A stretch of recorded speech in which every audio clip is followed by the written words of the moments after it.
Құрметті жерлестер, қазақстандықтар, елорда халқы, мына келіп жеткен ұлы мереке тәуелсіздіктің 30 жылдық торқалы тойымен бәріңізді құттықтаймыз.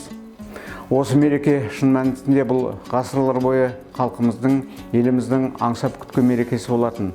Кешегі отарлық заманда, одан кейін кеңестік дәуірде қазақ халқының көрмеген қыстағы жоқ. Соның осы бір жаңа белесіне, соны ақтайтын, анықтайтын кезеңге біз келіп жеткен жайымыз бар. Бірінші кезекте 30 кезеңде кешегі ел үшін, халық үшін күрескен ұлы тұлғаларды біз ақтап алдық. Биылғы жылдың өзінде президент Тоқаевтың тапсырмасымен кешегі қуғын сүргін ашаршылық жылында құрбан болған халқымыздың ұлы мен қызы перзенттерін ақтап көрсетіп жатырмыз. Осының бәрі тәуелсіздіктің жемісі. Қазір Қазақстан әлемге белгілі, экономикасы қарыштап дамыған, әлемдік қауымдастыққа толыққанды мүше ретінде кірген елге айналып отыр. Бұл да осы үлкен еңбектің, тәуелсіздіктің жемісі деп қабылдаймыз. Мен осы мереке қарсаңында сіздерді бастарыңыз аман, дендеріңіз сау болсын дегім келеді. Еліміз аман болсын, жақсылықпен биіктен көріне берейік. Қазақстан әлемдік деңгейдегі өзінің орны бар, үлкен мемлекет деңгейінде бола берсін.